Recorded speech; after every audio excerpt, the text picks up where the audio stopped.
Hello everyone, this is Giovanni and I am your instructor for EED 113, the teaching of English language for elementary grades.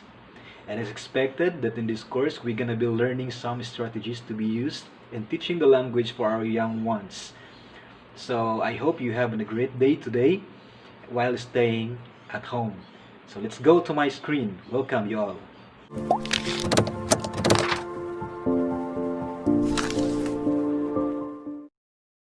Hello again. So this is our course EED 113, Teaching English in Elementary Grades or Language Arts. So in this module, course number EED 113, course title, Teaching English in the Elementary Grades, Language Arts. Okay. So in this module, we have life as a teacher. We're gonna be learning the life as a teacher, words and punctuation, types of word, introduction, parts of speech, the types of verb, transitive, intransitive, auxiliary, and modals, and types of verb, the phrasal, regular, and irregular. So the course content, by the end of this course, you will have covered the essential knowledge and teaching skills needed to prepare and successfully deliver an English language class in elementary grades. So if you were a teacher, if you have an ambition to really become a teacher, so you really need to be terrific, energetic, able, cheerful, hardworking, enthusiastic, and remarkable. Anyway, you can also be like this, a teacher who carries a bag full of papers to grade, a teacher who never gets a break to pee during school hours, a teacher who eats your lunch while standing over a hot photocopy machine, or a teacher who goes shopping for supplies for her students in classroom and pays that for herself. And you can also be like this, a teacher who inspires your students to follow their dreams and discover their creativity, interests, and talents, and learn to use them in their fullest potential. So if you were a teacher like that, you must be proud of yourself. That to become a teacher is not an easy way, but it is a challenging way, a challenging chosen vocation. This is a vocation.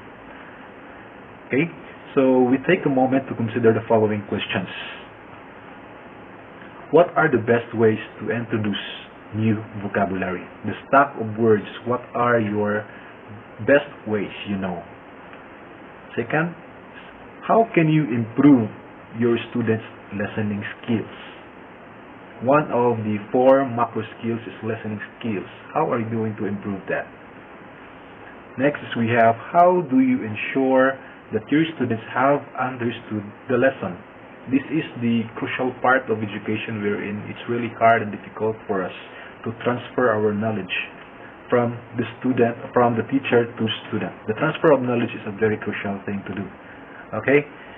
So how should you structure a 60-minute lesson? This is standard time, but in here, in our educational system, we are only allowed 45 to 50-minute lesson in our lesson plan. So what techniques do you use in managing your class for a number of 30 young students? 30 is the standard number of students, but in here again, in our educational system, our classroom is bombarded with a lot of students, 40, 50, 60 students in one classroom, and that I think is very challenging task for you as a teacher.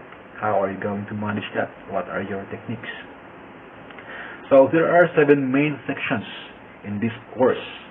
So we have the introduction of the course, English words and punctuation, sentences and tenses, language skills, preparing for lessons, lesson planning, managing your class, and assessment. So these are the things that we will be encountering in this whole course. So examination key points. The exam will contain 50, 50, 100. The first 50 is what we gonna be examining for prelim examination, another 50 for midterm, and 100 for the final examination, covering all the topics studied throughout the course. So the examination will be administered face to face, okay? But it is a tentative for us face to face, depending on the decisions to be made. And to pass this exam, you will need to achieve a grade of 80%, 80% or higher. If you fail more than 3 times, you may need to enroll the course again. This is to ensure that students, you, who take the course or will take the course seriously and put effort in studying in the materials in detail. So that's it. So first lesson, or lesson 1, is life as a teacher. Okay? Life as a teacher. So the majority of teachers are primary and secondary teachers. Look at this picture. The first picture portrays the interaction between the teacher and the students. The second picture, it is now the task of a teacher to introduce her topic for the students. Is there an interaction? If there is an interaction, then yes, I'm sure there is an interaction in the first picture. In here, second picture, maybe there is an interaction after the lesson. Okay? See to it what are our realizations after all. It is a teacher's daunting task to add life. We realize that in this picture, this is a task of the teacher and a challenge for us to add life even to those who can be tedious for most students. Even our students that find hardship, difficulty of learning the materials provided to them, but then again, it's our daunting task to add life to our students, because that is our main task in education. Here, the two pictures, totally different. First picture is a kind of a not comfortable one, and the second picture is a kind of, you see, as you observe, the floor is tiled. So it's gonna be two different things, two worlds that don't collide each other. So your task now is to add life to these lifeless beings. That's part of education. That's the main reason of education, to add life. The key word is life, because if there is a life, what we can give to our students can be realized. But remember, if you don't have, what can you give? You can really give if you don't have. Okay? So it is important also that teachers have a good sense of humor and ability to think like their students. So in here, if you have a good sense of humor, that is a very good thing for you. But if you have just only a humor without sense, that's totally different thing. Okay? Babalu, do you have a sense of humor? What is that? Okay. Lesson 2, we go directly to our lesson 2. The words and punctuation. This is the corpus, the heart of language, wherein we know the different types of word in the language. So we have only 8 adjectives, conjunctions, nouns, pronouns, adverbs, interjections, prepositions, and verbs. And last time, I remember, I gave you a task, this one, a tree diagram, wherein you are going to dissect each word and name them according to parts of speech. And some of you participated and submitted their answer according to Mika Bell. The first number in the sentence, since it is the whole part and it is consists of subject and predicate. And another, she said, A is a determiner since it occur before the noun, something like that. It's a good thing. It's a good idea. Next is we have Ray. He said that for item number one, it's above in here, this part. This number one is labeled as a sentence that indicates the diagram. It's a sentence. A diagram for sentence. B, in the sentence we have two nouns. The mother, number 8 in here, nouns, number 8, and the sister for number 15, and blah blah blah. That's a very good thing, very good observation. And according to Julina, she said 13 for my sister. It consists of preposition for, which is followed by a determiner, my, and the noun sister. Here it is, sister, which makes it a prepositional phrase. Very good, you get it. My, it is considered as a determiner, and the word is an auxiliary verb. It's a good thing. That's good observation. I am happy that you've got the some others don't really get the correct answer, but we tried. Some others also get the correct answer, but I am happy that you have already familiarized parts of speech. So let's try to take a look what are the answers of these three diagrams. So in here, I'd like to emphasize that when answering like this, you start from right to left. Okay, let's try to take a look. Answer for number 15, that is noun. Okay, 14, that is that or determiner. 4 is P, that is preposition. K, that is noun. A or okay, that. Okay, baking, that's verb. Generally it's verb, but if you're going to dig that one, there are kinds of verb that's participle, present participle, but generally it's verb. Like this is a verb, or linking verb, or auxiliary verb. Okay, mother, that's noun. My, that's determiner. Okay, complete the first level. The second level is number 6, 5, and 3. So 6 now becomes the NP, meaning this is the noun phrase. That plus N is equal to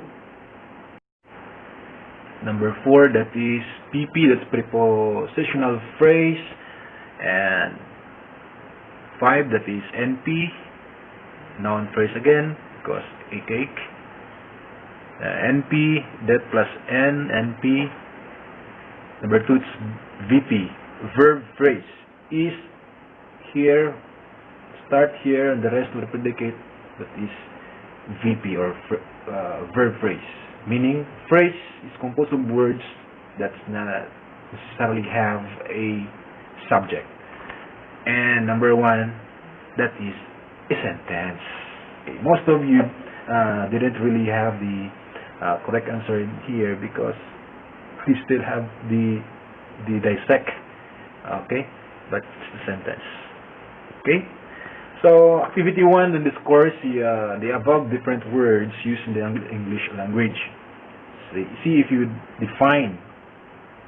can define again, and write down 3 examples for each one before we start the lesson. So right now, you have your pen, your paper, and write down each part of speech and write 3 examples in each. At the end, we can back and check your notes to see how well you did. Nouns, verbs, and adjectives are usually the first types of words that your students will come across when starting to learn English. Below, learn what they are and ideas on how to present them to your students. Nouns, simply defined as the naming of words. Say for example, a pen, pencil, home, street, girl, boy, love, hate. Okay? Basically, I think you're familiar with this. Now, a great way to begin teaching nouns can be with the concrete objects which can be brought into the classroom. If you have the realia, the real thing of the object to be introduced to your students, you can bring that one inside the classroom and start introducing apple, a real apple. It's a real ball, a real bird. So, but remember also, you may also use flashcards, like this in this slide, flashcards. So the two things will be concrete objects or a flashcard when teaching nouns. There is also subcategory of noun known as a proper noun. It's a proper noun and a common noun. Common is a general thing, but the proper is a particular name of people, places, the specific name of person, like Jack, place, or London country, London, continent, Asia. That is a proper noun. So proper nouns, the name of a person, specific, particular. And then when introducing them, it can help to provide plenty of contrast between generic objects such as ball, cat, as I've said. Generic means general. General. The specific name of a person, like Lucy, China, Nike. When I say gods, it's general, it's generic. But when I see Zeus, it's specific, that's a proper, that becomes now proper.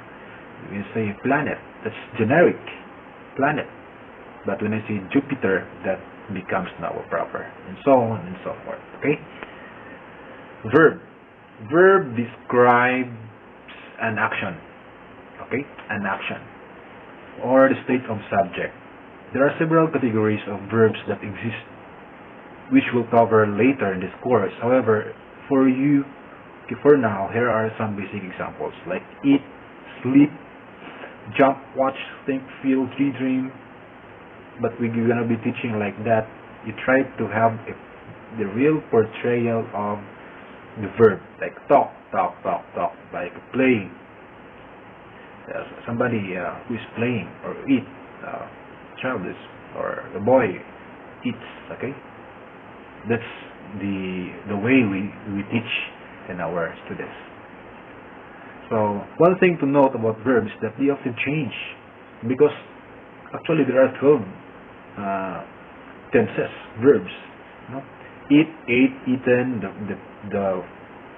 Here the present form. Eat, the past form, eaten, the past participle, and the present participle of the verb. We have the simple verb tenses, like the past form of the verb walk, that walked. The present form of walk, walks. And the future is, you're going to add will to the verb, that will walk. You have 12 verb tenses. A lot of verb tenses, like present, past, future, and the perfect, the continuous, the progressive. So these are the types of verb. So for example, the past of the simple past form of the verb study, it's studied. Take out the y and then add I-E-D. That's it. Present, I study English. I will study English. For future. Continuous, meaning long action, meaning you just add ing to the main verb, like the simple past is I was studying English here. Present, I am studying English. Future, I will be studying English. Will be. Perfect, meaning I had studied English. The formula is just to change the have to had plus the past form of the verb I had studied. That's perfect. Present, I have studied English. And I will have studied English. That's future. So these are the things that we're going to be teaching to our students. When teaching verbs, it's important to give clear examples to ensure that your students understand the action or state that being described. Key ways to do this can include action, acting the verb. Especially we deal with our young learners, elementary years, they need action of the verb. Showing video clips, clear images. We use flashcards to use clear images that captures the entire portrayal of the verb. Okay? It's also a common practice to first teach the present tense of a verb to avoid confusing students. Then afterwards, introduce the past and future variations. So meaning you start from present followed by the past form of the verb and the future form of the verb. Okay? I hope you learned this. Sit. Meaning action. Somebody's running, somebody's cleaning, somebody's dancing. Meaning it all depicts action. Action. Okay? That's verb. Fighting, laugh, ride. Okay? You get it? So to get beginners started with verbs, it can also help to pair their learning with a simple sentence structure such as I like to, I can. Okay? So for example, I can swim. We have the phrase I can and add verb. I can eat. I can dance. So it's not anymore a difficult time or hard time to think for the students because they are given now the phrase. It's up to them to what verb they are going to attach to that phrase. For example, I can swim. I can sing. Okay? That's one of the strategies. So for now, I'd like to end this video because it takes a long time for me to upload this. And see you in my next video for this continuation. Keep safe again.